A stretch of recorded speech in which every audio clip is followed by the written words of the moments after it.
Everybody should be able to join now.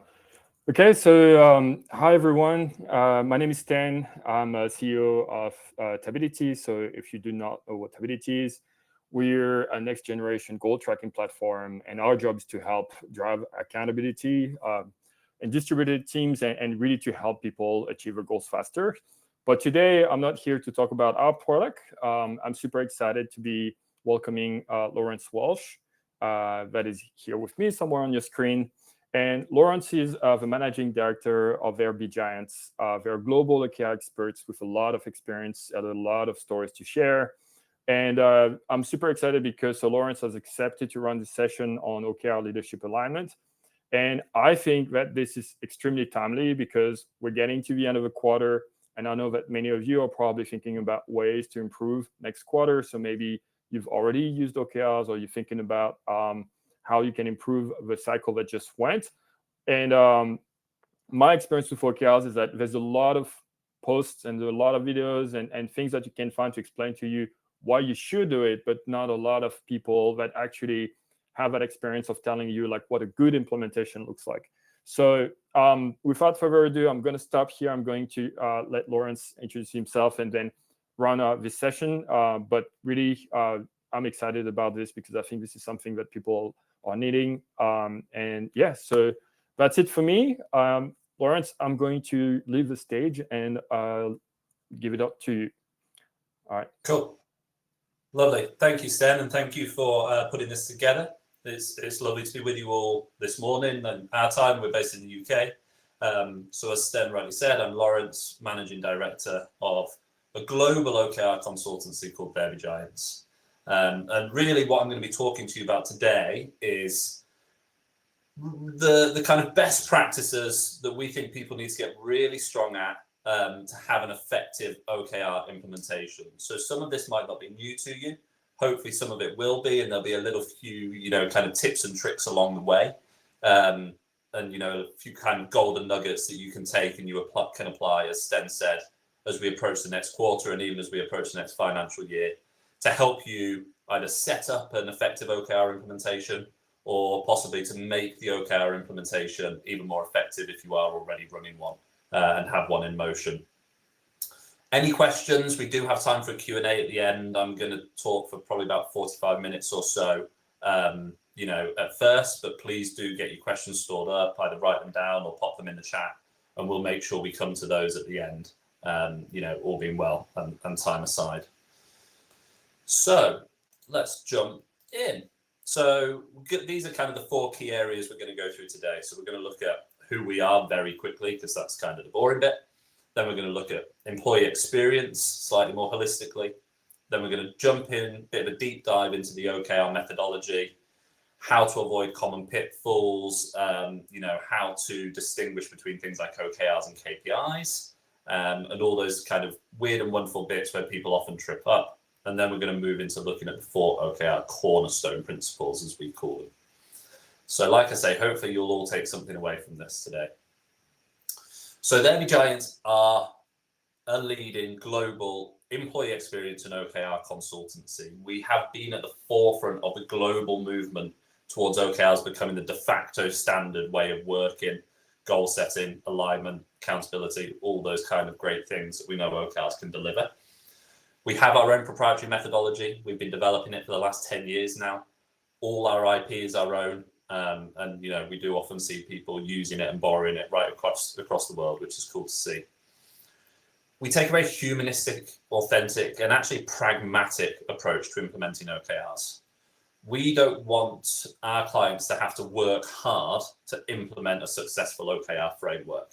We want OKRs to do the heavy lifting. So we need to make them work for you. So we take this very pragmatic approach because there isn't, a kind of blueprint for doing OKRs. There's no one right way of doing OKRs. So our framework is designed to match the drumbeat of your organizations and the way you work already. And we have expertise in taking OKRs across clients of all sizes, from, 5-person marketing agencies through to global banks with hundreds of thousands of employees. And we do work regularly with clients in all sectors, all headcount sizes, and all revenue sizes as well. And we do have expertise in scaling the platforms like Tability right across those organizations as well. So the employee experience then, this is something that's starting to get talked about more and more as people look to reduce employee turnover and churn and all those sorts of things. And we've taken this kind of Trinity approach to what the areas are that we really need to focus on to drive the employee experience. And you can see them there. So obviously we've got goals, which is OKRs, which is where we're going to focus our conversation today. But we also provide expertise in employee engagement and productivity and well-being. And if we find if we get those three areas right and harmonizing, we lead to much greater innovation, much greater alignment, and much greater connection throughout the organization. So we start to accelerate that business performance. We give people clear direction and focus. They feel really supported in the roles they do and empowered to do their best work. And that's really what driving the employee experience is all about as far as we're concerned. So today we're talking about OKRs. Okay, so it's really important that from the outset, we're all actually kind of agreed on what an OKR is, because you would have thought this would be the simple part, but you wouldn't believe how many people fall over just at this first hurdle. So actually, what is an OKR? So hopefully it's split into the objectives and the key results. The objective being the challenge we want to overcome or the opportunity we want to seize. And really importantly, why we want to do it. It's not just about writing something down like improve website performance or improve employee engagement. Okay, that might be what we're looking to do, but why do we want to do that? What's the benefit going to be? And the reason we include that why is because that is what motivates the staff and our employees and our teams to get behind it and start driving the needles on that objective. So then we come to the key results. So the key results are all about how we know if we've been successful in achieving our objective. They're the very best key results, and people really often go wrong here. I'm sure you've all seen examples of OKRs that are written like to-do lists. If I tick off these 5 things, then it might look like I've achieved my objective. At the end of the day, so what? Key results are all about being super specific on the impact we expect to see if we are successful in achieving our objective. Okay, so we start to use lagging metrics, which I'll talk about in a few minutes in a bit more detail. But ultimately, we're looking for outcomes rather than outputs. What are the things that are going to change if we're successful in achieving that objective? So what the challenges OKRs can help with then? Why are they becoming the de facto standard way of working right across the globe? So every year, Gallup publish a survey, and every year it tends to find that only about 1/3 of employees feel involved in, enthusiastic about, and committed to their workplace, which means that we have almost 70% of our staff who are kind of just turning up because it's the job they have at the moment. They probably wouldn't think too much about handing in their notice if another opportunity came along that paid them slightly more or had slightly better benefits or any of those sorts of things. And that's quite a frighteningly high number, almost 70%. So we really need to be thinking about, okay, well, what can we do to get these employees starting to feel a part of the company, starting to feel energized for the company? And contrary to popular belief, it's not beanbag spaces, it's not ping pong tables, it's none of those kind of superficial elements. Because what Deloitte found in their research is that by far the biggest impact we can have on employee engagement is to clearly define the goals for the organization and for the teams, get them written down so they can't be changed later. Share them freely. They should be radically transparent right across the organization. Somebody on the shop floor should be able to see the CEO's goals, for example, and what the organizational goals are and all those sorts of things. And they're ultimately creating the clarity and satisfaction within their job roles because people understand what they need to do and why they need to do it. And we're creating this alignment, okay? We're creating this golden thread back to, okay, this is what I have to do on a day-to-day basis to get my job done. And this is how it impacts the organization on a much greater level. And I should say at this point as well, I'll share these slides with Sten to send out to you after the webinar. And we always include the links to any research we talk about at the bottom of our slide. So feel free to go away and check these out. So this is what OKRs are delivering. This is what OKRs are. Very clearly defined goals, our objectives, and how we expect to achieve them, our key results, that we pop into a system such as Stability to share absolutely transparently right across the organization to allow everybody else to align their work in. And that's ultimately what we're here for. So this is what starts to get delivered. We start to deliver strategic business alignment. We want all the work that's going on a day-to-day basis to be driving the strategic priorities of the organization. And the larger we get, the harder it is to keep our arms around all the work that's going on and actually ensure that we are all rowing in the same direction. It's very easy for people to go off on a tangent and think they're working on the right things, but not actually having the clarity of what the strategic priorities are. So this is what OKRs can start to deliver for us. And I love this piece of research. So MIT did this research, published it in the Sloan Review article called No One Knows Your Strategy, Not Even Your Top Leaders. So you can see here in the chart on the right, almost 50%, 49% of top leaders in large organizations, when asked by the guys doing this research at MIT, when asked, were unable to name what their strategic priorities were. So that's almost half the top team. And by the way, these are the people that were setting the strategic priorities. So if they couldn't name them, what chance did everybody else have? So take a bit of a guess internally of what you think this might drop to at the senior exec level, or maybe raise to. Maybe we think better of our senior execs than the top team. But quite worryingly, it drops off a cliff. Okay? So when we come one layer down into the organization, when asked at any one time, almost 80% of senior execs, top tier -1, were unable to name what the strategic priorities of the organization were. And it continues to drop, down to 18% of middle management, 13% on your frontline leads. Thankfully, it doesn't drop quite as rapidly as it does from the top team to the senior execs. But in fairness, there wasn't too far to fall.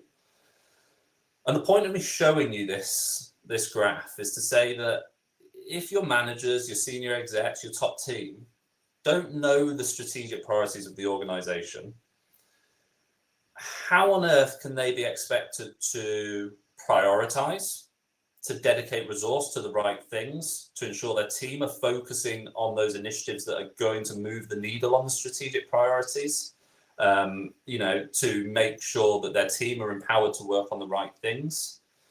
You can't. So we have this kind of,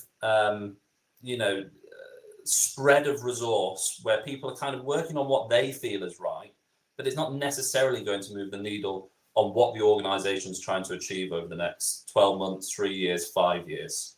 So this is the thing we have to really nail. And this is why we talk about having very few OKRs. The fewer OKRs, the better. Certainly no more than 4 objectives and key results at the very top level, at a company level.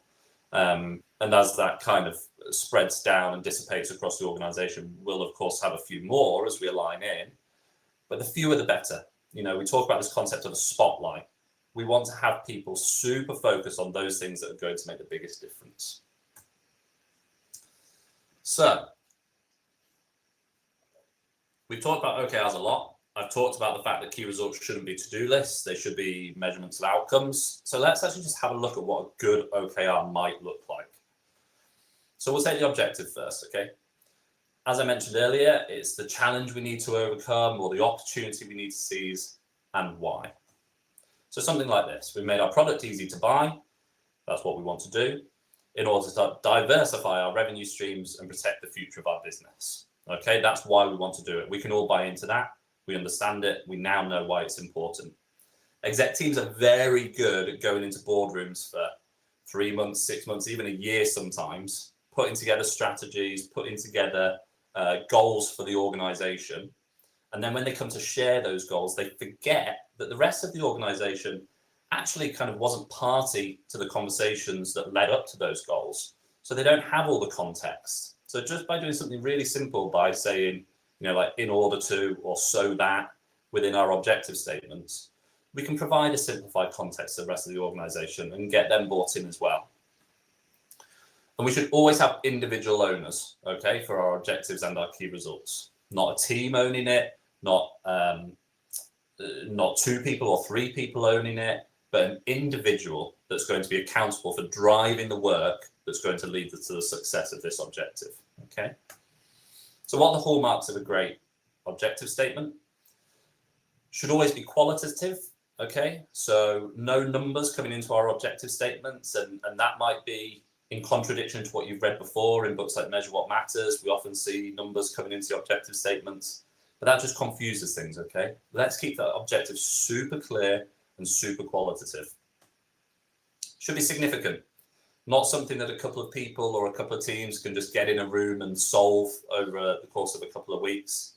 These should be monumental goals that we're chasing, okay? And they should be actionable. And really importantly here, without being prescriptive in the how. One of the fantastic things about OKRs is that we can use them to empower teams.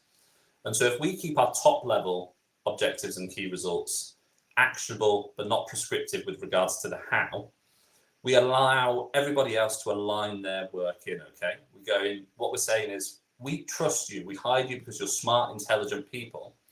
This is what we want to achieve, and with our key results, this is how we're going to measure whether we've achieved it. What we want you to do is work together to come up with the solutions that are going to drive the success of this OKR, okay? So at first, it might feel like you're writing vague objective statements, but they're not, because we get more specific with the key results, and what that does is empowers the rest of the organization to align in, okay? And this should be motivational. And I'm not talking about using super cheesy language here. Use the language that matches how you talk as an organization anyway. But by just using the why, the in order to, the so that, we can be motivational. We can give people the context that helps them go from, well, why are we working on that? To, yeah, okay, I understand why this is a good idea, and I'm willing to put some energy behind helping us solve this problem.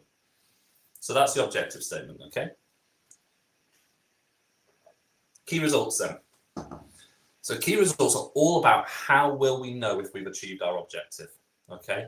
Measuring outcome rather than output, which means we're starting to think about what will change. If this is a 12-month OKR and we're setting it, for 2024, let's say, on 1st of January 2025, what will be different? How will we know we've been successful in achieving this? Okay, what's the impact that we'll see? So we might start to see key results that look like this, okay? So super metric driven. Decrease average time to purchase from 10 minutes to 5 minutes. Increase revenue from this product from 6% to 15% of our total revenues. Increase net promoter score for this product from 23 to greater than 40. If you don't know what NPS is, net promoter score, that's basically that question of would you recommend this product to friends and family from 0 to 10, how likely are you to recommend it? That's NPS there, net promoter score. So what are the hallmarks of good key results then? Should always be quantitative, okay? My least favorite word in the English language because there's too many tutatas. Always quantitative, preferably via a lagging metric, that measurement of impact. We can't always get lagging metrics. Sometimes we have to use leading metrics. Sometimes we have to use milestones, but we never want binary key results, okay? We should be able to update the progress through the course of the OKR cycle we're working to. Should be unambiguous. Everybody should have the same understanding of the key result, and they should also know how and where we're getting those measurements from. And like I say, they should be reportable. A good OKR implementation has regular check-ins on OKRs, kind of every 2 weeks or so. And everybody should be able to update their key results before each one of those check-ins. So you want to be able to report on it through the quarter. We want to be able to see those needles moving every time we check in. This is the biggest one. Never actions, never to-do lists. I once had a client who they just didn't kind of get the whole key result aspect of things. They didn't understand the difference between the objectives and the key results. And anyway, we finished on day 1, came back day 2, came up to me and said, I've been thinking about this all night and I finally cracked it, okay? And it said, here's my key results. And it had a list of 15 key results, okay? And every single one of them was just a to-do list item. It was something they needed to do in that quarter that fair enough might make a difference to the key result, but wouldn't tell us if we know we've achieved it. It was just something that needed to be done, to kind of tick off their to-do list. So we have to avoid action. We have to avoid to-do lists. We don't want binary key results. And this is the best trick I can give you probably in the next hour. Write your key results following this structure of a verb, decrease, your metric, average time to purchase, with a baseline from 10 minutes to a target to 5 minutes, and you will pretty much have a very good key result every single time. And there's just a couple more things to say about key results and this verb, metric, baseline, target trick, which is that if you do know the baseline, and by the baseline we mean what's happened previously. So if our average time to purchase in 2023 was 10 minutes, that's our baseline, okay? Because that's where we're moving it from. If we know the baseline, always include it, because that shows us the degree of stretch, okay? It shows us how ambitious we're being. And OKRs are designed to be used for ambitious targets. And that allows everybody else in the organization who might not have a good idea of what average time to purchase usually is. It gives them a good idea of, okay, these guys are serious. They're doing some really good work. They're not just sandbagging their OKRs to make themselves look good. This is going to make a big difference to us. And on a similar note, if you know the actual number, i.e. 10 minutes to 5 minutes, include the numbers as well. So don't just put a percentage in. So we could have written here, decrease average time to purchase by 50%. But that's not very tangible for people. It's difficult for people to understand what that really means. Is it from 1 minute to 30 seconds? Is it from an hour to 30 minutes? Give people the numbers if we know the numbers. It makes for much, much more relatable and tangible key results that people can understand the kind of stretch behind, as I say. So that's what we want from OKRs. We want those objectives that are really setting out the challenges we want to overcome and why, and the key results that are really impact focused, outcome focused, the things that are going to happen if we deliver the work that aligns in through the quarter or through the year. Hopefully that makes sense for you all. So now I just want to do a little bit of OKR myth busting, as it were, because as OKRs have grown in popularity over the past kind of 7 or 8 years, there's a lot of things that have come out that get a bit confusing. There's a lot of stuff published online that's kind of contradictory in nature. So we've kind of found that these 5 things on the left and 5 things on the right, really you have to get right if you're going to have an effective OKR implementation that actually makes a difference for your business. So what are they? Ultimately, they're just this method to crystallize your priorities and allow all the teams to align into them, to deliver work against those priorities. And so they become this fuel for creating an organization-wide outcome-based growth mindset. We want to bring thinking about metrics and thinking about impact out of just exec teams and ultimately into every team right across the organization. So they can start to think about, okay, what will the result be of the work I'm doing? Instead of just going, right, this quarter, I've got to tick off these things again, I've got to do this stuff. That's all well and good, but so what? What's the point of doing it? Tell us the point of doing it. Tell us the impact that you want to see, what you're trying to achieve as a team. And then we start to get to this growth mindset right across the business where people are striving to achieve more, okay? So they are an iterative approach to executing your strategy. We don't plan every quarter's OKRs right at the beginning of the year. We'd do 12-month OKRs for the company, and then we'd do quarterly OKRs, and we'd review, revisit, and reset them at kind of the beginning of each quarter or sort of the end of the quarter before to make sure we're ready to go. They become this powerful way of writing down what your goals are and the impact you desire rather than the things that you need to do. And that's what stimulates this outcome-focused mindset that I've talked about quite a lot already. And what I always say is I know I'm doing a good job with my clients if when I go back in 3 months, 6 months, a year, people are starting to ask the question of each other, right, what is it that we want to achieve this quarter? Or what is it that we want to achieve this year? Rather than what is it that we need to do? And it's a very nuanced, a very subtle difference in questioning. But that lets me see that people are starting to think about the outcomes of the work that they do, rather than just what they need to do to get things, off their to-do list, pass their performance appraisals, and get their paychecks at the end of each month. And that's exciting when you get people starting to collaborate and innovate for what they can achieve, rather than just heads down, blinkers on, this is what we need to do. So just as importantly as what OKRs are, is we need to kind of abolish this OKR fake news, if you will. So OKRs are definitely not KPIs. They're not a replacement for KPIs. 3 or 4 years ago, there was so much stuff being published online saying OKRs, the new KPIs, just do OKRs and your business will flourish. Unfortunately, not true, okay? They're not KPIs. OKRs and KPIs have to live hand in hand together, and I'm going to come on to that in more detail in a few minutes' time. But they're absolutely wasted when used to measure business as usual, okay? These are about things that are going to be transformational for the organization. These next 3 go hand in hand quite nicely. Not a way to micromanage. If you have that sort of culture within your managerial teams, you might see OKRs struggle and people not respond positively to OKRs. Not an excuse to beat people up for missing targets. I've talked already that we expect to see a degree of stretch within key results. We can't both expect stretch and beat people up if they miss those stretch targets. And they're not a new measure for reward and compensation, okay? So if you start to tie individual OKRs to reward and comp, nobody's ever going to set a stretch target. Nobody's ever going to try something new.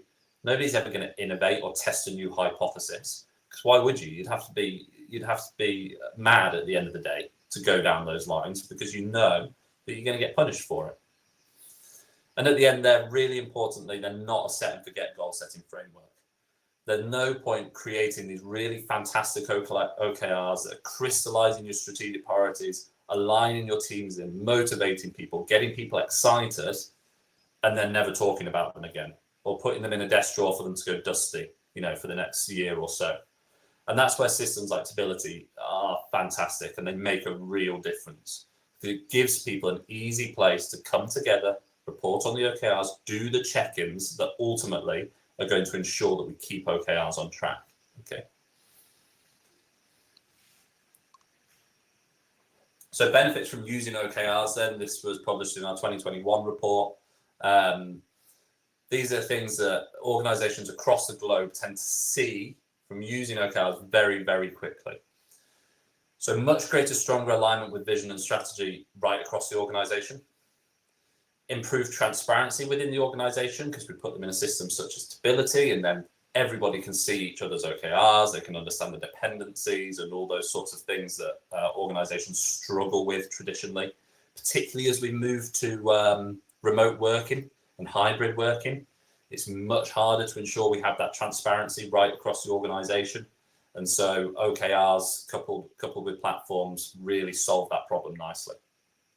Much clearer accountability. People understand not just, what they need to do, but they also understand, this is why we need to do it.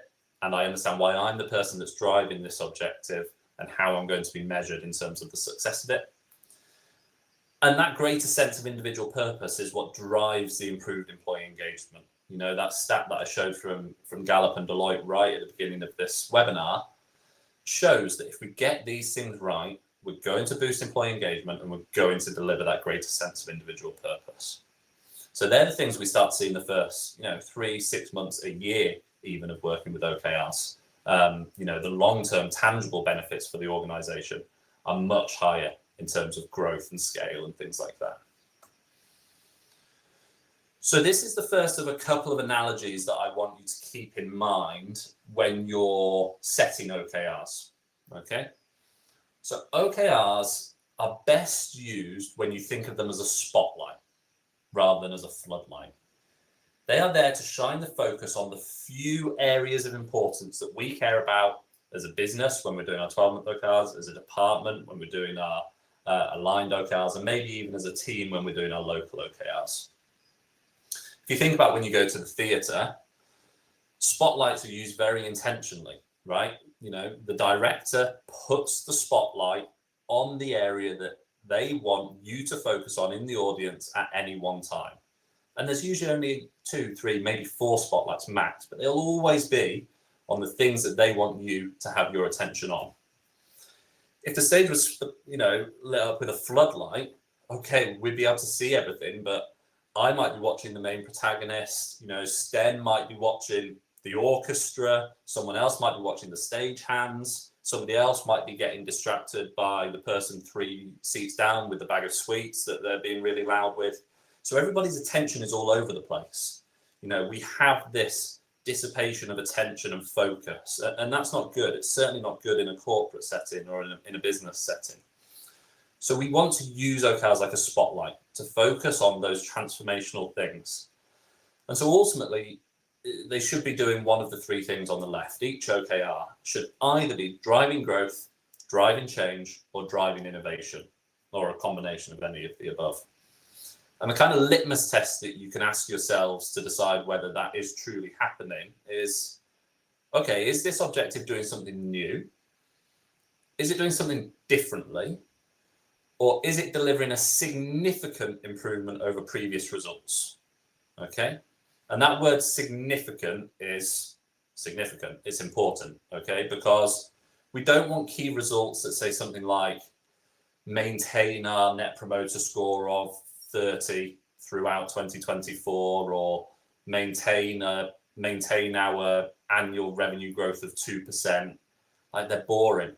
They're not showing stretch. They're not showing motivation. They're a waste of an OKR. Okay. So we want to be delivering significant improvements over previous results. Let's take our key result. Let's take our net promoter score from 30 to 70. That's what it's there for if we're measuring something that already exists rather than something new or something different. So remember this, the fewer spotlights, the better. So the next few minutes then, I'm just going to talk a little bit more about the difference between OKRs and KPIs. This is where a lot of organizations fall up, because they believe if they have OKRs, then they don't necessarily need a robust KPI system. And I'm afraid that's not true if you want to have a really effective, impactful, scaling, growing business. So what's the difference between the two then? Well, I'll start with KPIs on the right. So KPIs should be being used to focus on that operational, repeatable activity. Okay, the business as usual stuff, the stuff that keeps the lights on at the end of the day, our hygiene activity, some places call it. But those things that we know we have to keep ticking over if we are going to keep our organization healthy. So then we move over to our OKRs, and these should be focused on the value building activity. Like I said on the other slide, driving growth, driving transformation, driving innovation. Might be internal value, might be external value. Depends where you need your spotlight shining at any one time. And it also depends on what team you work on. HR are obviously very internal value focused, whereas marketing are potentially very external value focused. Product are very external value focused. So it doesn't always have to be customer facing value. It can be internal value as well, depending on where you sit. So these are for those bigger picture ideas, okay? Now, there is a dependency on each other. We can't only focus on one for a reason that I'll illustrate in a moment. So we have to have both, okay? And we have to give both equal respect. It's no good only ever talking about our OKRs and ignoring our KPIs, and vice versa. No good only focusing on our KPIs and ignoring our OKRs. And often we see a migration, okay? Often we see people set up new measurements within their key results, things that they think it'd be awesome to measure, to tell them whether their objective is being successful. But then, they come to the end of the OKR cycle, whether it's 3 months or 12 months or whatever you've decided, and they don't want to stop measuring that metric because it's proved valuable to them. But they migrate it over to a KPI dashboard where they can just monitor it on a bit more of an ongoing basis. Doesn't have the same credence set up around it, doesn't have the same check-ins or the same conversations, all of those sorts of things. So to illustrate this for you a little bit further, the second analogy I want you to keep in mind is this. Okay, so if we imagine we're on a journey and we're driving from A to B, and we're in our car, and our car might be our team, or it might be our company, it might be our department, depends where we're setting OKRs for. but let's say it's our company for now, right? And our destination is our mission, our vision. It's what we're trying to achieve as an organization. As we set off on that journey, we're going to have two data sources sat in front of us as the driver, okay? First of all, we're going to have our KPI dashboard. We're going to have our car dashboard. And that basically tells us, okay, is our engine temperature okay? Is our water level, our oil level, our fuel level okay? Do we have enough gas in the tank? Basically, it tells us if we're going to survive the journey. And that's how we should be using our KPIs, okay? They should tell us, are we in a healthy enough position to survive this journey we're on? And that might look like revenue. If you're a SaaS company, it might look like, monthly recurring revenue. It might look like employee churn if we're in HR. It might look like email click-through rates if we work in marketing. All these different things that just tell us if we're doing an okay job and that we're on the right track to survive. What they are no good at is helping us get to our destination, okay? So that's where the other data source comes in. So that's where what we call SatNav in the UK, GPS, route guidance system, whatever you call it, where you are in the world. That's where that comes into play. And that's what actually helps us get from A to B. Okay, we need to turn left here. We need to take this roundabout. We need to make this maneuver. Right, there's an obstacle up ahead that we need to go around. So we're going to change our journey plan, and we're going to deal with that obstacle, that challenge that we need to overcome. Okay, and that's more like our OKRs. It helps us get from where we are now to where we want to get to. These are the things that we need to do, and this is the information that matters to those things. It's 3 miles until you're coming off at the next junction. You're going to get there at this time. This is going to be, the status upon arrival. So it just highlights that key information to us that matters to measure what it is that we're trying to do at any one time. What it's no good at is telling us if we're in a healthy position. So we have to have our OKRs, we have to have our KPIs. Just like if we're on our journey and we're driving somewhere, we have to have our car dashboard, we have to have our route guidance system. We can't only watch one. If we watch our car dashboard exclusively, then we might stay very healthy, okay? We might be in a really nice, comfortable position, but we're going to be driving around for a long, long, long time, hoping that one day we stumble across where we're trying to get to, okay? On the other hand, we can't only watch our SatNav, our route guidance system, because we might start off going absolutely hell for leather and think, oh my God, we're smashing this. We'll get to where we want to get to. And we are getting there so quickly, aren't we awesome? 5 minutes later, the engine explodes, or we run out of fuel on the side of the road, or we run out of oil, any of those sorts of things. So we have to monitor the two hand in hand. They live together harmoniously, okay? So what else is really important is that doesn't mean that our KPIs can never feature in our OKRs. What we see happen quite a lot is people will use, particularly at a local team level, will use OKRs to fix problematic KPIs. So let's take an example of employee engagement scores. So let's say we've been measuring our employee engagement and the HR have noticed it's slipping. We've gone from green to amber and now we're nearing towards red. So HR might go, okay, well, let's create an OKR that helps us fix that problem. So we drag that KPI across into our OKRs. We create an objective about fixing employee engagement scores in order to motivate our staff with, various key results. And that's just like bringing, say, our fuel level, if our fuel goes into the red, into our route guidance system, into our SatNav. Typically what I do when I realize I'm low on fuel is go, okay, take me to the nearest fuel station, or take me to the cheapest fuel station, if you mean. But we use the SatNav, we use the OKRs to help fix that problem.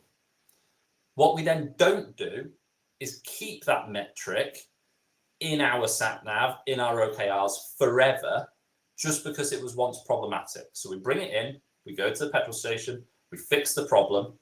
We don't then go to every single fuel station for the remainder of our journey, just in case that metric is back in the red.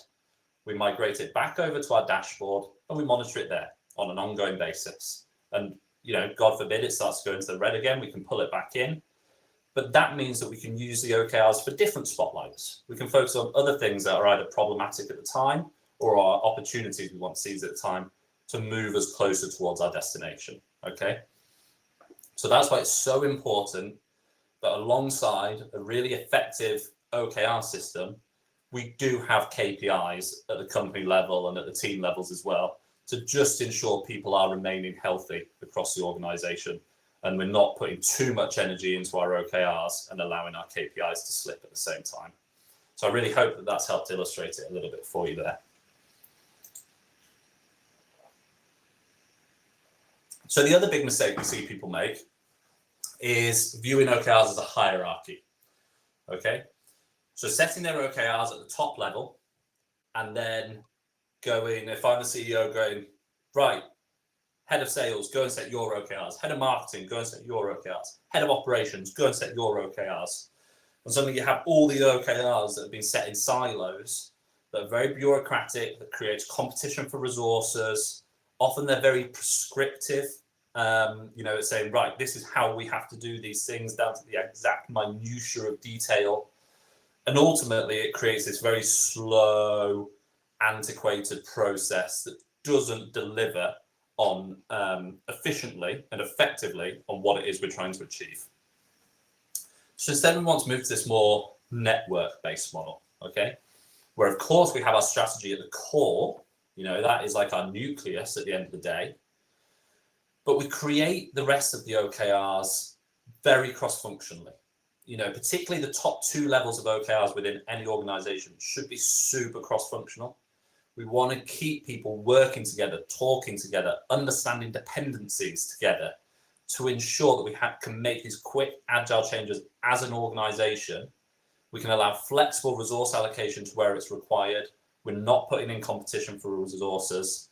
And we allow those cross-functional squads, as you might want to call them, to take end-to-end accountability for the OKR that they're working on. Which means our role as leaders changes a little bit. Because it's now our job to own strategy, demonstrate and show the direction of what we want to achieve, and enable those cross-functional squads to achieve success that's been defined by the key results, okay? We're not there to tell them exactly how they must do it and what they must do. We can hold their hands a little bit and provide some guidance with our expertise, of course, but we also want to empower them to innovate, test hypotheses, see what they can achieve. And then we might have some local OKRs being set that are a bit more cross-functional, and I'll show you an example of that. A little bit more functional, and I'll show you an example of that in a moment. And the thing is with OKRs is because they're being used as a spotlight rather than a floodlight, not every team might find themselves naturally fitting into what we call transformational OKRs, which are kind of like the first level of cross-functional ones. And that's okay. But if they can work on something and set OKRs for their own priorities that ultimately deliver against company OKRs, that's cool as well. So in some instances, we get this golden thread that you can see all the way down to local levels. And in some instances, we have this kind of bit more of an indirect alignment. And both are fine, both are good. But what's really important is that we're moving away from this siloed, bureaucratic way of working, okay? And much more towards this networked role. So let me give you an example of how that starts to roll out. And you might notice I've very purposefully avoided using the word cascade here. We kind of find the word cascade a bit taboo because it kind of insinuates that the CEO's key results will become the COO's objectives, and the CEO's key results will become objectives at the next layer, and you end up with this kind of waterfall way of working, which loses innovation, it loses buy-in, it loses motivation. OKR should be set up at each level to move the needles on what it's aligning into. So I'll give you this example here. So we start with our strategy, and we set strategy by something called big moves. You might think of them as strategic pillars, various different names. But we have examples here, okay? 3 examples. Focus on delighting our customers, innovation, agility, diversification. If we focus on this end one, and those big moves are typically a 3 to 5 year timeline, and we go, okay, we're going to set some strategic company OKRs for the next 12 months, and we're going to set one around diversification. We might have an objective that ends up like this, okay? Really nicely cross-functional. You can see we've got product, sales, and customer success in here. We've diversified our portfolio with a range of fresh and innovative products that delight our customers. Lovely. Okay, what are our key results? Achieve 3 million revenue from new markets, 5% market share in each new market, average net promoter score of greater than 40. Okay, so we can see that they are lagging metrics. They're measurements of impact, okay? They're not things we have to do. They're things that will change if we get our objective right and we deliver on it successfully. Now, I talked about cascading. What we'll quite often see in an example like this, which would be an error, is that the head of sales goes, okay, right, I've got my key result. Objective for my sales manager in Germany is achieve £1 million revenue. In Japan sales manager, £1 million new revenue. New Zealand, £1 million revenue. That's your objectives. And then those sales managers set key results that get owned by their account executives, let's say, that is like, £250,000 each if they each have 4 sales execs. And it gets cascaded in that way. And it doesn't mean anything. It doesn't allow people to innovate and start to think about, okay, well, how am I actually going to deliver that? We're measuring revenue at this top level anyway, so it's a waste to measure it at lower levels. Instead, what we want to think about now when we're coming to the next level is, all right, these are the needles that have been set out for us over the course of the year. What do we need to do in Q1, let's say, to ensure that we're going to achieve these things by the end of the 12 months? So then we come to our transformational OKRs, would hopefully remain super cross-functional. And we might get an example like this. So we've disrupted the travel market, so it's a new product, by creating an insurance product that's easy to buy.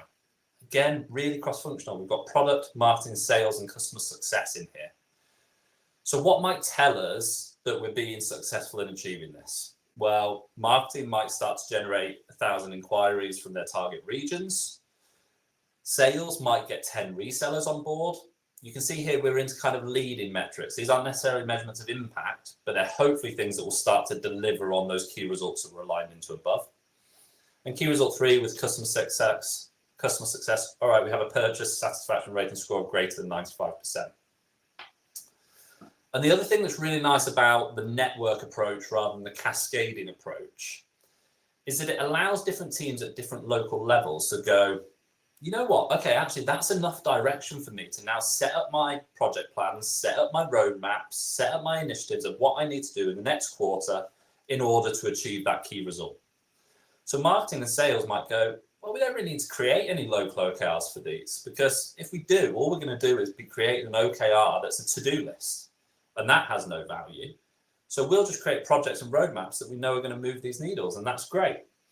But customer success might go, actually, for my team, we want to get a little bit more granular. Okay, I want to spell this out a little bit more specifically for me and my guys. They might create another objective that aligns in saying, okay, to achieve this purchase satisfaction rating, we have to provide an exceptional buying experience no matter how customers choose to purchase. Okay, and you can see here we're more functional. This doesn't have that cross-functional element. But again, we've got key results that are more granular, more specific to that area, but still ladder up, create that golden thread all the way from incoming requests are solved within 2 hours, net promoter score for spoken, net promoter score for digital, ladders up all the way back to that successful diversification out of our traditional markets, and allows these different teams, different local areas, different functions to align in and truly make a difference and see how what they're doing on a day-to-day basis is delivering against the strategic priorities for the organization. And that's what's going to drive your employee engagement scores, okay? So hopefully that helps. You can see how these ladder and drive key results at the layer above, rather than just cascading and getting super more granular, but almost the same key results, the same measurements all the way through. So I want to quickly talk to you now about the 4 OKR cornerstones, as we call them. You may have seen these before. Google refer to these as the 4 OKR superpowers. We don't like that name. And the reason we don't like that name is that suggests that they are things that, like, it's absolutely incredible and unbelievable if you're good at those things, which to us didn't quite make sense, because for us, actually, these are the 4 things that you have to get right if you want to see an effective OKR implementation. This doesn't take you above and beyond. This is the foundations, hence why we call them the cornerstone principles. So we've got commit and focus, align and connect, track for accountability, and stretch for amazing. So let's jump into that first one, commit and focus then. So if you're part of a leadership team, we have to see absolute commitment to OKRs from leadership. And what I don't mean is the OKRs you set, the goals you set, hopefully they're your strategic priorities. You need to be committed to those. But I mean the OKR process, the framework. You have to get used to not micromanaging. You have to understand that not all the KPIs are going to be in the OKRs. You have to start to give people space to innovate and test hypotheses. You have to get used to not being the one to be super directive and prescriptive in the work that's being set at the next level. Okay, so commitment to the framework and the process. And you have to also commit to focus. And this is quite hard for leadership teams. I have seen it so many times where people find it so hard to cut down their OKRs from, literally 12 or 13 OKRs down to no more than 3 or 4 objectives, each with 3 or 4 key results. So we have those spotlights. As soon as we have any more than 3 or 4 spotlights, we have a floodlight, at the end of the day. So we really have to kind of push ourselves to achieve that. And no more than 3 or 4 key results per objective as well. Align and connect them. So I've talked about alignment a lot, and what allows alignment, what achieves alignment is communicating OKRs transparently across the organization. People can't align into OKRs that they don't know about at the end of the day. So our transparency, communication is key here. And we want them to connect by creating this blend of top down and bottom up, okay? Top down in terms of direction setting, this is what we want to achieve. Bottom up in terms of we trust you to go away and decide how you're going to achieve this. And never, ever, ever, ever set somebody else's or another team's OKRs for them, okay? They have to be part of the process so that they're bought in to the OKRs that get set. Track for accountability then. I said it's not a set and forget framework, so you need to be having regular check-ins, like every 2 weeks really, on quarterly OKRs, where you discuss a couple of things. One is progress. That's the obvious one. If we want to achieve £3 million new revenue, how much revenue have we achieved? But then the slightly more subjective one is this idea of confidence, okay? And what I mean by that is, how confident are you right now as the key result owner that we are going to achieve that key result by the end of the quarter? If it's week 6 or 7 now, over the next 6 weeks, how confident are you that we actually are going to be successful here? Because that becomes our early warning system, okay? And we do have to have a decent level of psychological safety for this to work effectively as well, of course. But this becomes our early warning system. Because if people are saying, you know what, actually, I'm only 3 out of 10 confident that this is going to be achieved by the end of the quarter. As a leader, as a manager, that should be ringing alarm bells in your head. So you should be going to that person, not to beat them up and say, why isn't this on track? But to say, right, what can we do? What can we do together? How can I help you? What support can I give you? What resource can I give you to bring this key result back on track? Because at the end of the day, it's important for all of us, all right? So that's why we talk about confidence as well as progress. And then stretch for amazing. So aspirational OKRs. OKRs are designed to be aspirational. We want to use them for this transformational value building, big picture, get us to our destination ideas, okay? And the kind of expected calibration point is that we should achieve 70 to 80% of each key result. So, if we had achieved £100 million revenue, we'd hit 70 to 80 million pound revenue. That would be seen as a good thing, and we should celebrate success at that point. If we go beyond that, okay, that's game changing. That should be really celebrated, called out, and made a big deal of. Okay, so OKRs are designed to be stretching when used best. So then just a little bit about the work that we do at Daily Giants then, as the last slide, and the approach we take. Like I say, we're very pragmatic. We work with you to implement a framework that's going to work for yourselves. And so there's kind of 2 or 3 main parts to the things that we do. So of course, we're going to work with you to facilitate OKR crafting sessions that ensure that you get amazing gold standard OKRs crafted across your organization that are actually going to make a difference to your strategic priorities. They are outcome focused. They're not to-do lists. They're superbly well written. Then, part 2 is all about actually designing this framework, this governance framework that works for you. There are key questions that have to be asked. How is it going to interplay with reward and compensation? How does it interplay with the teams that might already be using Scrum or Agile or Waterfall? How is it going to interplay with existing QBRs and those sorts of things? We have to design this process out, and we have to design a process that works for you rather than just taking one off the shelf and trying to apply that. It won't work and it'll fall down ultimately. So we create that, we turn it into a playbook, your bespoke OKR playbook. This is why we do OKRs. This is how we do OKRs. So we have a single source of truth. Okay. Then we move into a transfer of competence. So we start to coach individuals and teams within your organization to a very high standard, the same course that my consultants go through, before they move into the practical experience of consultancy behind OKRs. So that you have these OKR oracles, if you will, within your organization. You're not relying on, kind of consultancies forevermore. You have the ability to do it within your own business. And we also train your team leaders in how they can deliver OKRs effectively for their teams.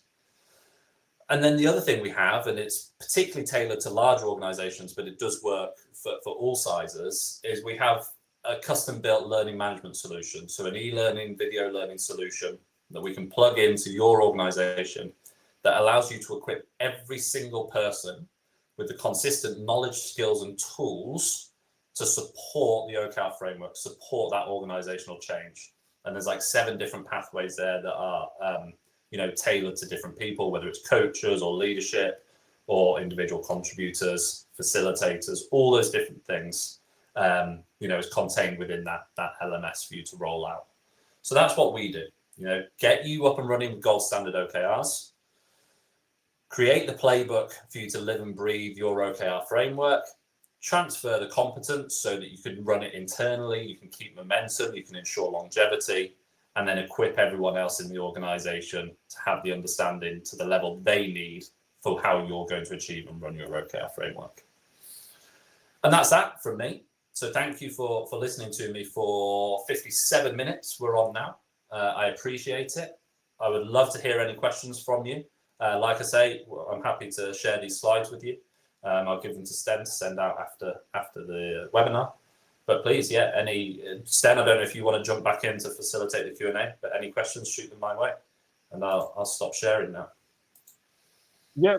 No, thank you, Lawrence, so much for this presentation. Like I took a lot of notes actually on the paper next to me.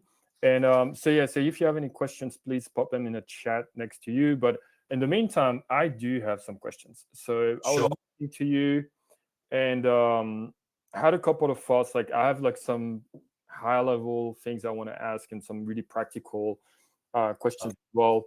And I'll start with the first one that is a common situation that we get when people come to us. What would you say to a team that has tried OKRs and says, hey, you know what, like it didn't work for us? And there's someone on the company that is still like a champion, but people have been burnt out a little bit by a previous experience. Like, have you seen that before? And what would you do then? Yeah, it's a really interesting one, this, because ultimately you have a finite number of opportunities to get it right, because people will start to get turned off by OKR implementations if they see it not having an impact and having an effect for them. And then actually people start to get turned off, not just to OKRs, but any new initiative that feels like it might be OKRs. So it's really important you get it right and at least go 2 or go 3. But to come back to your main point, really we have to diagnose why it wasn't working for that team. It might be the level of psychological safety isn't right. people actually don't trust each other enough or feel safe enough to work to an effective OKR framework. It might be that they were trying to shoehorn everything into OKRs. We see that a lot. And they're trying to make every single thing that they work on fit into that OKR framework. So again, we might have to do a diagnosis there. But I think it would be about taking a step back ultimately and going, okay, let's just calm this down a little bit. Maybe we just set one OKR for the team for the next 3 months. And let's see if we can work to that. Let's see if we can build the cadence of check-ins. Let's see if we can start to report on impact rather than ticking off to-do lists. But ultimately, you need to get the training right, the resources right, and the accountability right to allow it to happen again within those teams. The other option is you go, okay, we're going to give you guys a bit of a breather from OKRs, and we're going to set up again and run the new framework in other pilot areas. And then those teams can see the proof of the pudding of it being done correctly in the other teams and go, okay, we now get how that's different to what we've done before. We're happy to get brought back into the process and try again. Oh, thanks. And I really appreciate, I think, the part about reducing the number of OKRs. I think this is one of the main pain point that I've seen is people that had to do way too much and not really understanding what was that for. But it leads me maybe to a related topic, which is like, how do you explain? I think you had I've seen a great slide that you had about the benefits of OKRs, but would you explain OKRs the same way to the leadership team of a company and to the, I would say more like the individual contributors? No. What would be what would be your approach here? So the approach for leadership is kind of similar to what I've gone through today. Yep. The approach for individual contributors is yes, okay, we can see how this is going to drive employee engagement. What I often say to leaders as well is do a pulse survey or employee engagement survey and find out what the issues are within the organization first, because then you can talk about how OKRs are going to deliver against the challenges people are facing. So if it's heavy workload, if it's not enough focus, if it's not understanding the difference their work makes, which are all common employee engagement problems, we can then go to the individual contributors and say, look, you've talked about this anonymously, usually in employee engagement. You've talked about this, and this is how OKRs will fix it. But the other big thing that individual contributors love, which I've not talked about today, is OKRs contextualize the ability to say no. And what I mean by that is everybody has been in the situation where you have people coming to you and saying, can you do this? Now can you do this? And now can you take that on? And you're like, okay, I'm already working at 120%. But you have no context to say no, other than kind of your own well-being. What OKRs provide is if you come to me, Sten, and my manager, and say, Lawrence, I need you to take this on now in your team, social, digital team, whatever. I can go to you, okay, Sten, I'm happy to take that on. But at the beginning of this quarter, we agreed that these were the priorities for our team. Okay. And we've created OKRs off the back of them. If I take on that new project that you're coming to me with, you have to understand that I can't achieve those OKRs to the same level that we agreed we would at the beginning of the quarter. So what is the priority? Is it the OKRs we set, or is it the new thing that you're coming to me with? And if it's a new thing, that's fine, but you need to understand here and now that means that those OKRs aren't going to be achieved. And that's what we agreed. So that's what I mean by contextualizing the ability to say no to things. And that's really powerful for team leaders in scaling organizations, to give them that ability to say, yeah, but just stop and think about what the impact of that's going to be. And they have it very clearly defined in a system such as your own. They can look at it and just go, okay, so what choice are we making? And you won't believe the amount of times those leaders then go, actually, yeah, you're right, we can park it until the next quarter and we'll turn this new initiative into an OKR in Q2, for example. For now, focus on what it is that we originally set out. So that's massive at a team level and at an individual level as well. That would make an amazing post if you haven't written that. I think that Yeah, ability, like empowering people to say no, like I think that's going to be a very popular yeah, post. it's really big. Yeah, Yeah, so people don't hesitate to put a question here in the chat. I have like one more question, which is oh, this one is a bit. Um, I'm curious to know your answer here. So I'll set the context. I think in your slide about what makes a good key result, it's about being quantitative. It's about setting baselines. Uh, I often we often see the case where someone comes to us and say, "Well, our most important thing is this huge project that goes over 3 months, and yeah, that needs to be part of the OKR." Because if you ask me, that's what the client says, right? It's like the customer is like, if you ask me what's more important for me, it's actually to deliver this because it enables everything else. yeah. So what would you do in this situation when you have something, you said don't have something that is binary, and I agree. Yeah, it shouldn't be something that is just like it's done or not done. But when you have something like this, like what's your recommendation for people that are trying to say, look, this is the spotlight of a moment, Yeah. but we're not sure how to measure that. Yeah, so that's when milestones come in. So what we do is we go, okay, this is what we're ultimately looking to achieve by the end of the quarter. What are the 4 or 5 key steps that we need to take in order to achieve those things? And I'm not talking about writing out a to-do list here. I'm talking about ultimately saying, right, these are the 4 or 5 sequential things that we have to get through to achieve this OKR. And we start to set them. If I can share my screen again, actually. We start to set them to look like this. One second. Share the screen. So it starts to look like this in terms of a milestone key result. So we have that same objective here, actually. Mm-hmm. But then what we have is this new product live, okay? And we go, all right, these are the 4 or 5 key steps that have to happen chronologically through the quarter to allow us to achieve getting that new product live, achieving that new project or whatever it might be. And so we can still report on it through the quarter.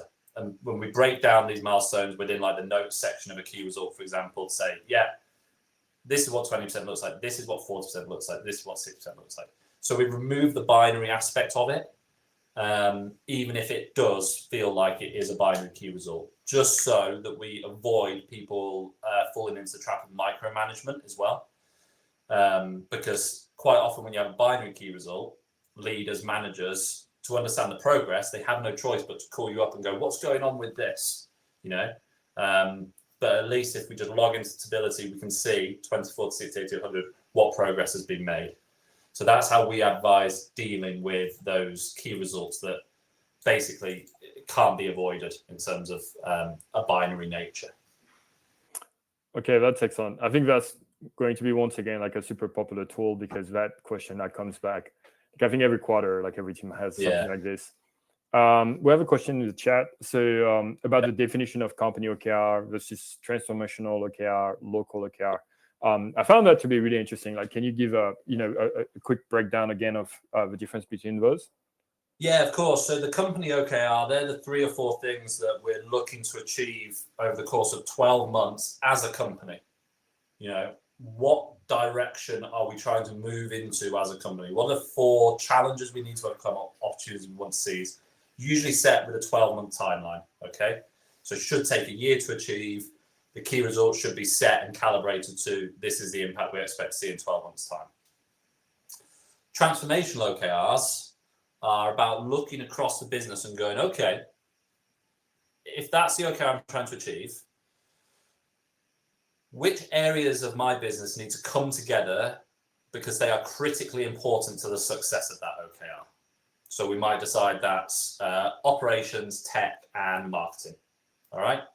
And so we get the heads of those teams together and we say, right, we now want you to create a transformational OKR.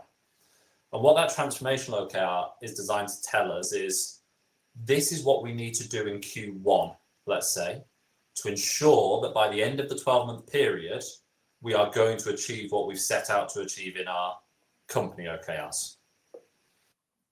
So that's what the transformational OKR is designed to do. It's designed to be cross-functional in nature and define what we want to achieve in Q1 to ensure we're going to achieve over the course of 12 months what we want to achieve with our company OKR. The local OKRs are all about saying, okay, my team's actually, there's two examples of local OKRs. So example one is my team's a part of that transformational OKR, but the definition we've laid out in the transformational OKR isn't quite granular enough. I would like to give my team even more specificity of what it is that we're trying to achieve. So in our team, we're going to set a local OKR that makes it very particular on what it is we're trying to achieve in order to drive the needle of the transformational key result we're aligning into. That's example one. Now, what you might have picked up on from this presentation is that it kind of leaves a bit of a gap for all those teams who don't necessarily naturally align into the transformational and company OKRs. OKRs shouldn't be set to encapsulate every single team in the business. All that's doing is diluting your focus, diluting your spotlight. But that doesn't mean that the OKR framework isn't still effective for those other teams. Everybody has priorities, right? It doesn't matter if you're in finance, HR, legal, we all have priorities and we all have things that we can change in the way we work to be transformational and deliver value. So we can still use the OKR framework. So we can set local OKRs to go, okay, we don't necessarily align directly in, but what are our priorities this quarter? What is it that we're trying to achieve? And we'll set our own local OKRs in that way. So there's a couple of different examples of how you can use local OKRs there. Okay, no, thanks a lot for that. So I have one last question. So for the teams that are out there, like wondering, how they can get some help, like sometimes it's a bit hard, for them to know when to reach out. When is the best time to reach out to There Be Giants and to you? And at what stage do you say, a company can benefit from what you can give to them? Yesterday, I guess. No, honestly, kind of any time. I'd say 80% of organizations, if not higher, come to us having tried to do OKRs themselves and just not managed to make it impactful, effective, get the training and support they need to deliver something robust. And that's fine. Of course, for us, we love starting carte blanche. We can run pilots, we can test things, we can build new ideas. And we haven't got to that point that you talked about with your first question of people going, oh, not OKRs again. Like, this didn't work. Get over it. We're starting with motivation, excitement, we're fresh. And that's cool. But if you've had OKRs in play for a while, I've got a client at the moment that we've just brought on. They've been using OKRs already for 4.5 years. So they're pretty adept, but they know that they're not delivering the impact that they could have. They're quite KPI focused. They're quite business as usual. There's a lot of to-do list key results. So at any time really in that journey, another common example we see is people get not bad at them at the sort of company level and exec level, but then go, I have no idea how I'm going to roll these out to my teams. How do we take these down one step further and get people on a team and individual basis really contributing to these? That's quite a sticky point for a lot of businesses as well. So that's commonly where we're brought in. But anytime really, we adapt our framework and methodology to suit each company and their requirements at the time. But I'll second that. Like, I love what you're doing and I love the framing that you have. Like, I think it's really practical, and goes away from the books that everyone has read to apply, it's like when reality meets a fairy. That's right. Yeah. And so what's the best way for people to contact you? Yeah, so, I'll put my email address in the chat for a start. I can do that now. But go to therebegiants.com. You'll see there's a book a call page. That book a call link comes directly through to me as MD. You'll see my diary in there. You can email me at that email address, or you'll see the growth at therebegiants.com on the website. Email that. There's contact forms. Add me on LinkedIn. Chat to me there. any way you choose, you'll get a response. But the best way is usually just to email me directly. Okay. Well, thank you so much for your time, Lawrence. Like, I think this was a great Enjoyed it. session, and I learned a lot as well through this. And yeah, I'm really glad we did this. Yeah, me too. Thanks, Dan. Hope you all enjoyed it, everyone. Cheers now. Okay. All right. Bye. Bye bye.